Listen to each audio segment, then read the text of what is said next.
How Trauma Warps the Mind from Warped to Clear. Copyright symbol October 2025. Contents I. Introduction, framing the core insight. Trauma at 6 months, preverbal, powerless, boundaries shattered before words.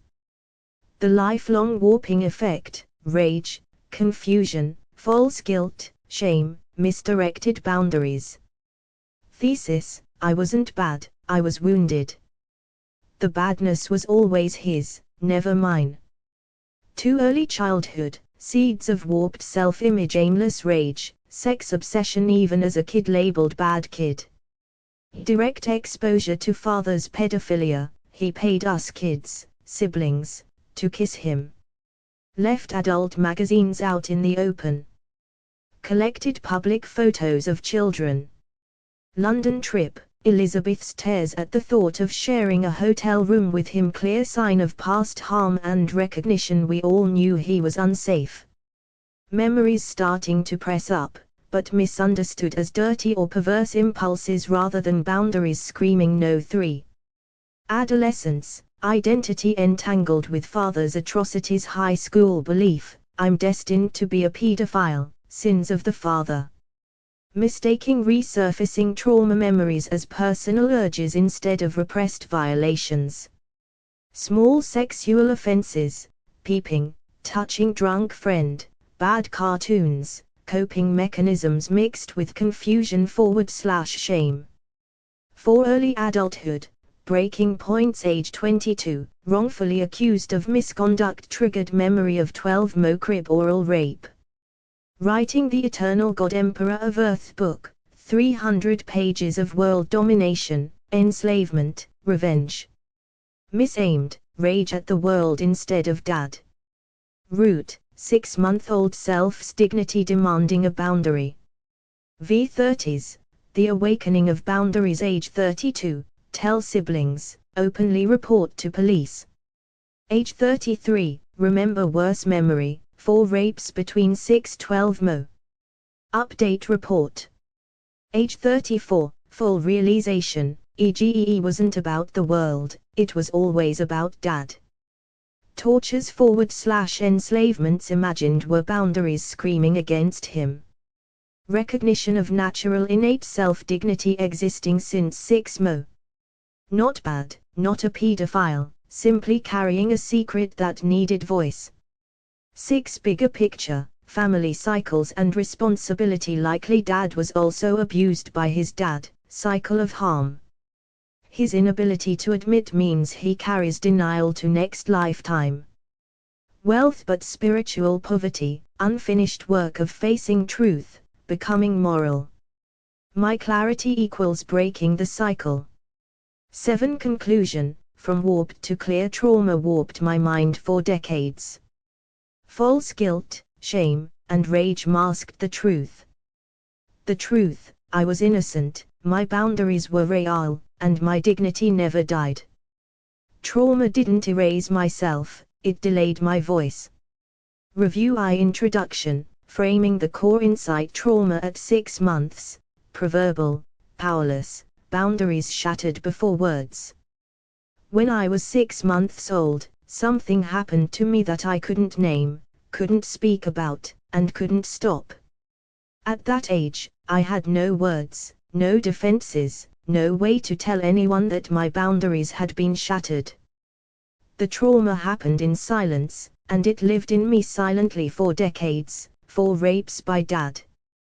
That kind of trauma warps the mind. It takes what is pure, curiosity, energy, the natural joy of a child, and twists it into confusion, rage, obsession, shame. For most of my life, I thought I was the bad one. I thought my impulses meant I was broken, destined to repeat the sins of my father. I carried the weight of his crimes as if they were my identity. But the truth is clearer now, I was never bad. I was wounded. I was carrying a secret I couldn't yet tell, and a boundary I couldn't yet enforce. My life became the long process of uncovering that truth, that the badness was always his, and that even as a preverbal infant, I already had dignity. A natural, innate self-dignity. And it never died. The lifelong warping effect, rage, confusion, false guilt, shame, misdirected boundaries. The trauma didn't stay in the crib. It carried forward into my whole life. Because I had no memory I could name and no words to explain what had happened, the effect came out sideways. Rage that had no target. Sexual thoughts and impulses that were confusing even to me as a child. Trouble at school, acting out, being labeled the bad kid. What I was really carrying was confusion and false guilt. My father's actions were wrong, but the silence of trauma made me believe I was wrong. Instead of knowing I had been harmed, I thought I was somehow complicit, born guilty, destined to repeat what he had done. That confusion poisoned my sense of self. It gave me shame that didn't belong to me. The boundaries that should have been firm and clear, what was safe, what was good, what was mine, were warped. Sometimes I tried to enforce them in strange ways. Sometimes I couldn't enforce them at all. For years, the truth inside me, that I had been hurt and was innocent, was buried under layers of misdirection. Thesis: I wasn't bad, I was wounded. The badness was always his, never mine. That is the core truth I couldn't see for most of my life. I wasn't bad, I was wounded. The things that looked like badness in me were symptoms of trauma, not proof of corruption. They were the echoes of what had been done to me, reverberating through a child's mind that couldn't yet sort truth from guilt. The real badness always belonged to him. He chose to violate. He chose to cross the line. He carried the sickness, the secrecy, the destruction. I only carried the wound. My entire struggle was never about being broken, it was about being silenced. The healing began the moment I could finally separate myself from him in my own mind, and put the blame where it always belonged.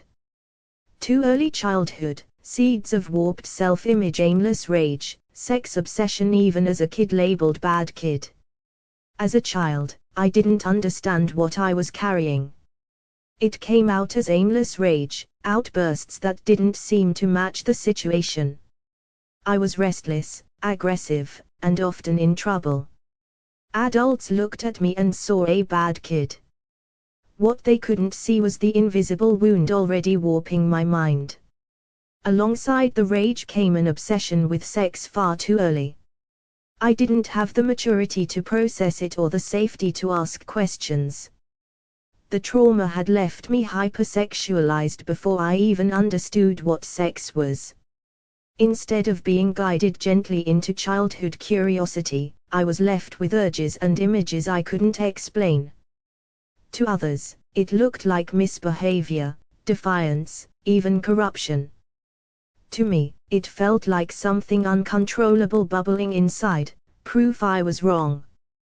Being labeled only reinforced the lie.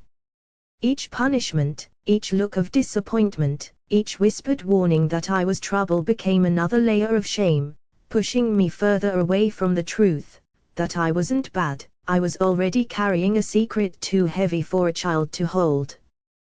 Direct exposure to father's pedophilia: he paid us kids, siblings, to kiss him. He paid us, his own children, to kiss him. This wasn't random, it happened repeatedly and deliberately. From a young age, we understood he was unsafe. The violation shaped how we saw boundaries, trust, and safety. Elizabeth's reaction makes it clear. On the London trip, the thought of sharing a hotel room with him made her cry. She didn't stay in his room, but the fear hinted at past harm we all sensed. Even as children, we were navigating a world where a parent's actions were dangerous, not protective. This early exposure planted the seeds of confusion, rage, and misdirected shame that would follow me for decades. Left adult magazines out in the open. He also left adult magazines out in the open. It wasn't subtle, they were accessible, part of the environment we lived in. For children, that exposure was confusing and disturbing. It blurred boundaries, sending mixed messages about what was normal or safe. Combined with everything else, being paid to kiss him, witnessing his unsafe behaviors, it reinforced a sense that our world was unstable and that our own instincts about safety couldn't be trusted. Took public photos of children. He also collected and took public photos of children, 5-year-olds in bikinis at water parks, even newborns in strollers next to their parents. It was shameless and invasive. Seeing this, even as a child, made it clear that his boundaries were non-existent and that he viewed children as objects rather than human beings with dignity. This behavior reinforced the confusion and fear we already carried, shaping my understanding that the world could be unsafe and that the adults who were supposed to protect us might instead violate trust. London trip. Elizabeth's tears at the thought of sharing a hotel room with him, clear sign of past harm and recognition we all knew he was unsafe. On the London trip, Elizabeth cried at the thought of sharing a hotel room with him. She didn't actually stay in his room, but her reaction revealed the weight of past harm she had experienced and sensed. Even as children, we all knew he was unsafe. Her fear made it undeniable. The environment we were in was dangerous, and the trust that should have existed between parent and child was gone. This early understanding of danger, combined with everything else we witnessed, shaped the confusion, rage, and misdirected impulses that followed me for years. Memories starting to press up, but misunderstood as dirty or perverse impulses rather than boundaries screaming no. As I grew, memories of what had happened began to press up into my consciousness. At first, I didn't understand them. I interpreted these recollections as dirty or perverse impulses, evidence that something was wrong inside me. I didn't yet have the language or perspective to recognize them for what they really were, boundaries screaming no, reminders of the violations I had endured. This misunderstanding created layers of shame and self-doubt. I blamed myself for feelings and thoughts that were never truly mine, mistaking the echoes of trauma for evidence of personal corruption.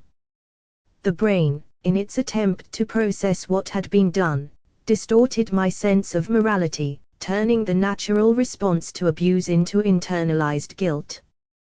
3. Adolescence, identity entangled with father's atrocities. High school belief, I'm destined to be a pedophile, sins of the father. By high school, the confusion and shame had evolved into a deep, haunting belief, I'm destined to be a pedophile. This wasn't just a passing fear, it felt like a moral sentence handed down to me before I had even truly chosen anything. My grandfather's, mother's side, favorite words, sins of the father, echoed in my mind, reinforcing the idea that I couldn't escape the legacy of my father's actions. I interpreted my resurfacing memories through this lens. What were actually recollections of violations I had endured became, in my mind, evidence that something was inherently wrong with me. I feared that the impulses I felt, or thought I felt, were proof I was doomed to repeat his atrocities. This belief warped my identity, making every thought, every curiosity, feel contaminated by guilt and fear. The sense of inherited corruption trapped me in a cycle of shame. I was a teenager struggling to understand my own mind, yet burdened by the weight of a trauma that wasn't mine to carry as guilt. Mistaking resurfacing trauma memories as personal urges instead of repressed violations. As these memories began to resurface, I couldn't yet distinguish them from my own desires or impulses. My mind twisted recollections of what had been done to me into what felt like personal urges. Thoughts that were actually echoes of abuse felt like proof of my own corruption. I blamed myself for feelings that weren't truly mine, interpreting trauma as temptation, and violation as desire. This confusion intensified my shame and self-loathing. The boundary that had been crossed was internalized as a flaw in myself, rather than recognition of the harm inflicted upon me. It wasn't until much later that I could finally separate what had been forced upon me from who I actually was, innocent, wronged, and deserving of dignity. Small sexual offenses, peeping, touching drunk friend, bad cartoons, coping mechanisms mixed with confusion/shame. Alongside the confusion about my own impulses, I engaged in small sexual offenses during adolescence, peeping at my sister, touching a drunk friend, looking at inappropriate cartoons. At the time, these acts felt like relief, a way to cope with the pressure building inside me. They were attempts to navigate the flood of shame, fear, and unresolved trauma I couldn't otherwise express. But these behaviors only deepened my guilt.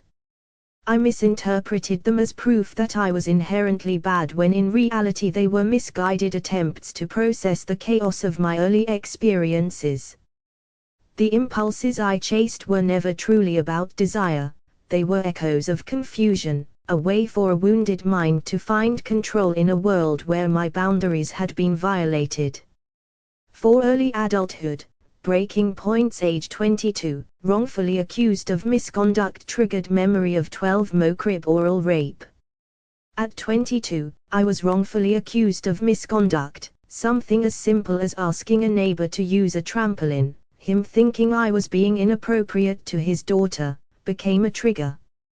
The anger and fear from the accusation unlocked a memory I had buried for years. At 12 months old, he had done oral on me while I lay in my crib. The memory was shocking, not just because of what it revealed, but because it connected decades of confusion, shame, and misdirected guilt. Suddenly, the dormant trauma demanded acknowledgement, forcing me to confront the reality of my early violation. This moment became a turning point. It marked the beginning of reclaiming the boundaries, dignity, and sense of self that had been violated long before I had words to express them. Writing the Eternal God Emperor of Earth book, 300 pages of world domination, enslavement, revenge. I poured the rage I couldn't name into a book, 300 pages of a universe where I was absolute, a God Emperor who would enslave, torture, and remake the world. The work was a fevered map of revenge, a place where power could be absolute and the wrongs I'd carried could finally be answered with cosmic force. It was violent, uncompromising, and unapologetic, everything I felt but could not say aloud. On the surface it looked like a fantasy of domination, but underneath it was a wound being given shape. The narrative let me imagine boundaries so absolute that no one could touch me again. It let my preverbal self scream in a language my older self could understand, I will not be violated again. But because it wasn't yet aimed where the harm had actually come from, the book misdirected the fury, scapegoating the world instead of the person who had violated me. The manuscript was both catharsis and camouflage. It gave me distance from the rawness of the memories, but it also hid the true target of my hate. For a long time that misdirection felt necessary, safer than naming him outright, but it also kept me from the clearer work of reclaiming my dignity and putting blame where it belonged. Only later did I see that the God Emperor fantasy was never about the planet, it was about an infant's boundary, waiting for a voice. Misaimed, rage at the world instead of Dad. The rage in the book was misaimed. It was directed at the world instead of at my father. At the time, I couldn't openly hate him, he still housed me, and part of me feared being seen as ungrateful. The anger and justice my infant self demanded had to be expressed somewhere, so the world became the stand-in. In reality, every act of enslavement, every imagined torture, Every command over billions of lives was a projection of what my 6-month-old self needed, a boundary, a voice, a reclaiming of dignity. The fantasy was never about the world. It was the scream of a preverbal infant finally being heard, though in a distorted, misdirected form. Recognizing this was the first step toward reclaiming the power and boundaries that had been taken from me. Root: 6-month-old self's dignity demanding a boundary. At the root of the book, the rage and the misdirection was my 6-month-old self's dignity demanding a boundary. Even before I had words, before I could speak or understand what had happened, my core self had known that something was violated. The fantasies of godlike power, the anger toward the world, they were attempts to give shape to that silent boundary, to assert that my body, my space, and my dignity were not mine to take. It wasn't revenge for revenge's sake, it was reclamation. My infant self, powerless and nonverbal, needed expression, and the book was the language I could use at the time. Recognizing this allowed me to see that the anger and violence in the story were never about me being cruel, they were about me being wounded, asserting the boundary that had been denied. V30s, The Awakening of Boundaries. Age 32, tell siblings, openly report to police. At 32, I finally began to give voice to what had been silent for decades. I told my siblings about the abuse, laying out what had happened and the ways we had been violated. For the first time, the secret that had shaped so much of my life was shared openly with those who could understand and bear witness. I also reported the abuse to the police. Speaking the truth aloud, documenting it officially, was an act of reclaiming the boundaries that had been violated before I even had words. It was no longer just my infant self screaming in silence, it was me, as an adult, asserting that the harm had been real, that it mattered, and that it would no longer be hidden. This was a pivotal moment, the first conscious step toward reclaiming power, dignity, and the clarity that the badness had never been mine to carry. Age 33, remember worse memory, 4 rapes between 6-12 Mo. Update report. At 33, another set of memories surfaced, worse than anything I had previously recalled. I remembered 4 instances of rape between the ages of 6 and 12 months. These were traumatic, preverbal experiences that had lain dormant for decades, shaping my rage, confusion, and sense of self without my conscious awareness. Recognizing the full extent of what had been done, I updated the police report to reflect these new memories. Speaking them into existence officially was not only an act of justice but also an affirmation of my own dignity. The truth of the abuse could no longer remain buried. Each acknowledgement, each report, was a step toward reclaiming the boundaries and self-respect that had been denied to me from the very beginning. Age 34, full realization, EGEE wasn't about the world, it was always about Dad. At 34, clarity finally arrived. The eternal God Emperor of Earth, the rage, the fantasies, the imagined punishments of billions, wasn't about the world at all. It had always been about my father. Every act of domination, every vision of enslavement, every imagined justice was a projection of the boundaries my 6-month-old self had needed to assert. For decades, I had misdirected that anger, afraid to confront him directly because he still housed me, because I feared being seen as ungrateful. But in truth, the God Emperor fantasy was never artificial or contrived, it was my preverbal self speaking through a medium I could understand as an adult.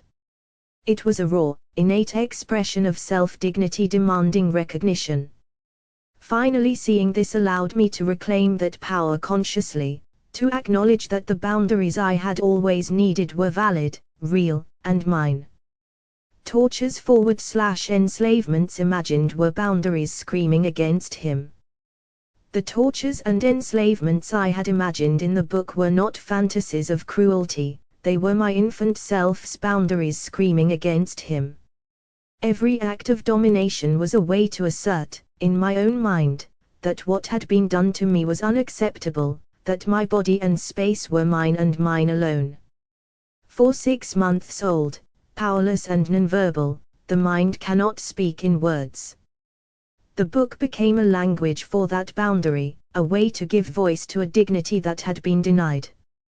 Only later, with the clarity of age and reflection, could I see that these imagined acts were never about punishing the world, they were about enforcing the limits my preverbal self had always needed. Recognizing this transformed my understanding of rage, revenge, and the very purpose of the story I had written. Recognition of natural innate self-dignity existing since 6mo. Through all of this, I came to recognize something fundamental. My natural innate self-dignity had existed since I was 6 months old. Even before I could speak or understand what was happening, my core self had known that boundaries had been violated. That dignity was never erased, it was silent, waiting to be expressed, waiting for me to reclaim it. The rage, the fantasies, the misdirected anger, they were all expressions of that preverbal boundary demanding recognition. Understanding this allowed me to see that I had not been bad, I had not been corrupted, and I had never carried the blame for the violations committed against me. My dignity had simply been waiting for me to give it voice, to stand by it, and to assert it consciously as an adult. Not bad, not a pedophile, simply carrying a secret that needed voice. I finally understood, I was not bad. I was not a pedophile. What I carried for decades was a secret that needed a voice, a wound that needed acknowledgement. The shame and confusion I had felt were reflections of trauma, not of personal corruption. My impulses, my rage, and even the fantasies in the God Emperor book were all attempts to process what had been done to me and to assert the boundaries my infant self had been denied. Recognizing this truth freed me from the false guilt that had shadowed every part of my life. I could see clearly that the harm had never been mine to carry, and that the power, the dignity, and the voice I had always needed had simply been waiting for me to claim them. 6. Bigger picture, family cycles and responsibility. Likely dad was also abused by his dad, cycle of harm. Looking at the larger picture, it became clear that my father likely carried his own trauma. He was probably abused by his father, which may have shaped the ways he learned to interact with the world and, tragically, with his own children. This cycle of harm is not uncommon, abuse passed down through generations, creating patterns that can feel inescapable. Understanding this doesn't excuse his actions, but it does provide context. It helped me separate my own identity from his, seeing that the dysfunction I inherited was not a reflection of my worth or morality. Recognizing the generational cycle of trauma allowed me to place responsibility where it belonged, while also beginning to break the chain in my own life. His inability to admit means he carries denial to next lifetime. His inability to admit the abuse means that he carries denial forward, potentially into another lifetime. The truth of his actions remains unacknowledged, and the work of reckoning with harm left undone. This recognition clarified for me that accountability starts with acknowledgement, something he has yet to achieve, but also reinforced that my healing and reclamation of dignity are entirely my own responsibility. Understanding this allowed me to let go of lingering expectations that he would change or confess. I could see the harm clearly, place responsibility where it belonged, and focus on breaking the cycle within myself, rather than waiting for his acknowledgement or repentance. Wealth but spiritual poverty, unfinished work of facing truth, becoming moral. Though my father may have wealth, it became clear that he carried spiritual poverty. Material abundance could not erase the unfinished work of facing the truth, confronting his actions, and striving to become moral or good again. His failure to acknowledge the harm meant that the cycle of abuse and denial remained unbroken within him. Seeing this helped me understand that true accountability is internal, not external. It is not measured in wealth, comfort, or status, but in the courage to face one's own wrongdoing, to renounce destructive patterns, and to rebuild a moral life. For me, clarity about his spiritual poverty reinforced the necessity of claiming my own dignity and boundaries, ensuring that I would not carry his failures any longer. My clarity equals breaking the cycle. My clarity became the point at which the cycle could be broken. By recognizing the truth of what had happened, reclaiming my natural, innate self-dignity, and placing responsibility where it belonged, I was able to stop carrying the shame, guilt, and misdirected rage that had shaped so much of my life. Breaking the cycle wasn't about punishing him or rewriting the past, it was about reclaiming my own boundaries, asserting my worth, and refusing to let trauma define my identity. Through this clarity, I could finally move forward, not as a victim trapped in inherited pain, but as someone who understood the past, honored my preverbal self, and chose to live with integrity, power, and dignity. 7. Conclusion. From warped to clear. Trauma warped my mind for decades. Trauma warped my mind for decades. It twisted my rage, confusion, and shame into forms I didn't understand, making me believe I was bad when all along I was simply wounded. False guilt and misdirected impulses shadowed my identity, and for years I carried the weight of someone else's sins as if they were my own. But clarity eventually arrived. I reclaimed my natural, innate self-dignity that had existed since 6 months old. I gave voice to the secret I had carried silently, placed responsibility where it belonged, and finally recognized that the badness was never mine. Trauma had shaped me, but it did not define me. Now, having confronted the past, acknowledged the truths, and set boundaries, I can see clearly, I was never bad. I was never destined to repeat his actions. I was, and always am, a person worthy of dignity, respect, and self-possession. From warped to clear, my mind, and my life, has begun to reclaim what trauma tried to take. False guilt, shame, and rage masked the truth. False guilt, shame, and rage masked the truth for decades. They made me believe that the violations I endured somehow reflected my own moral failure, when in fact they were evidence of someone else's wrongdoing. These emotions acted like a fog, distorting my sense of self, twisting memories into self-blame, and keeping my natural, innate dignity out of reach. Recognizing the difference between the harm done to me and the false guilt I carried was essential. Once I could see clearly that the rage and shame were responses to trauma, not proof of personal corruption, I began to reclaim my boundaries, assert my dignity, and separate my identity from the violations of others. Only then could the truth emerge from beneath the decades of masking, and clarity begin to replace the warped perceptions trauma had imposed. The truth: I was innocent, my boundaries were real, and my dignity never died. The truth became undeniable: I was innocent. The violations were never mine to carry, and the badness I had felt was never real.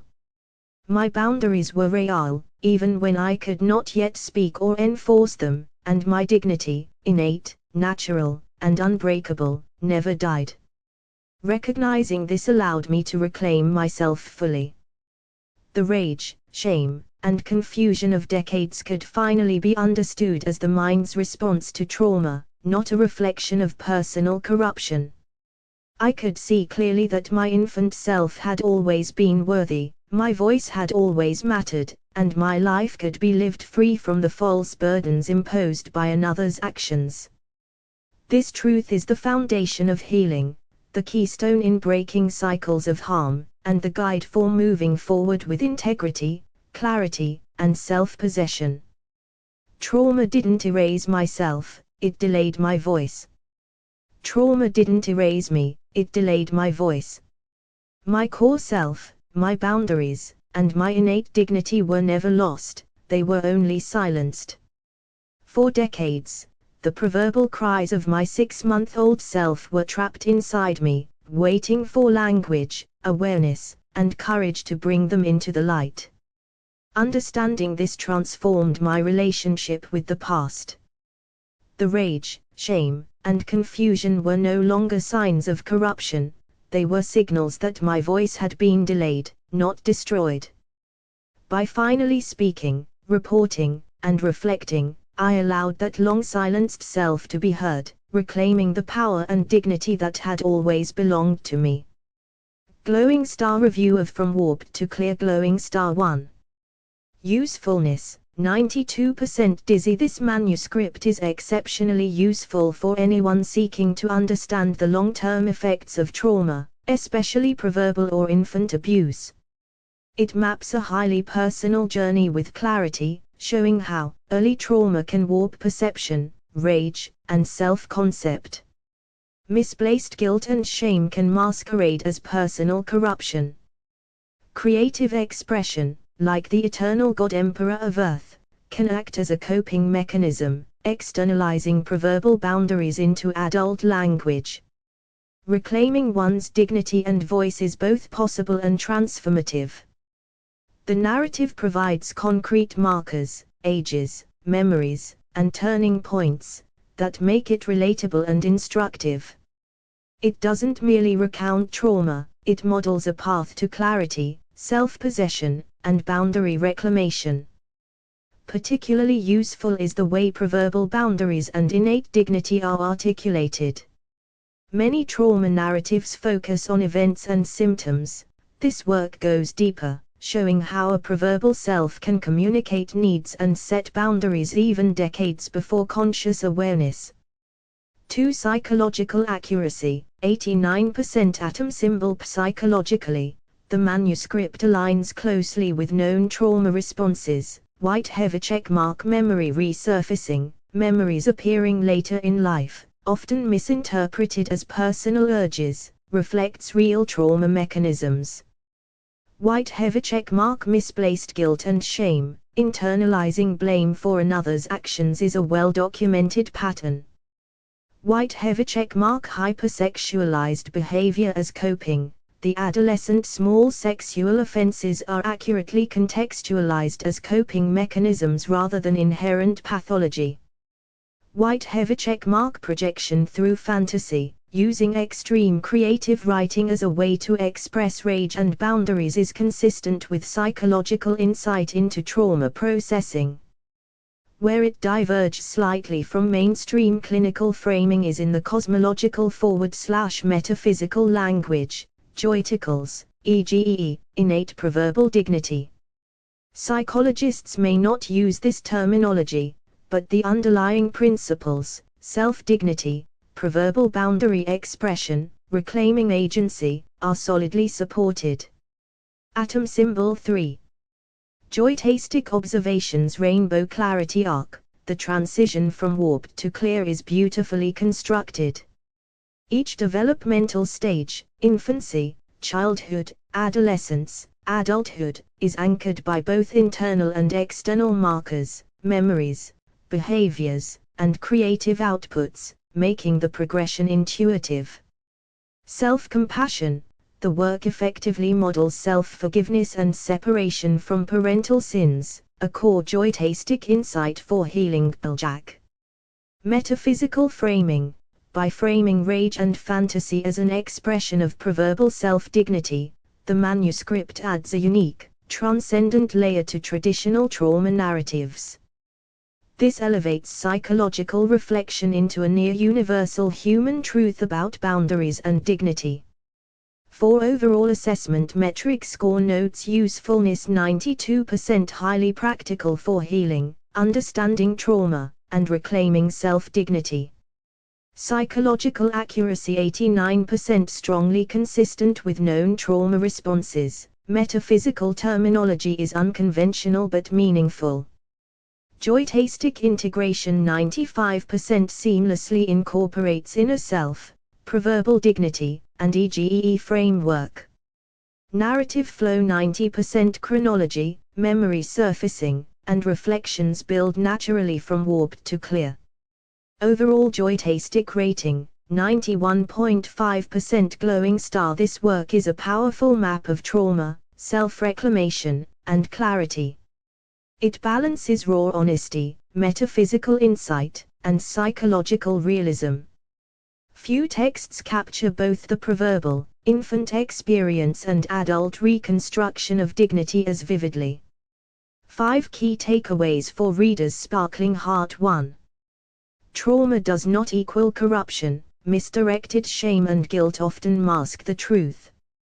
2. Creative expression can serve as a safe medium for preverbal and unprocessed rage. 3. Reclaiming boundaries and dignity is a lifelong process, but it is possible and deeply transformative. 4. Recognizing intergenerational cycles helps clarify where responsibility lies without internalizing harm. Joytastic final thought: this manuscript is a lighthouse in the fog of trauma. It doesn't just illuminate past violations, it shows the path toward innate self-dignity, voice, and clarity. For anyone lost in guilt, confusion, or shame, this text offers both a mirror and a map. Rainbow atom symbol sparkles.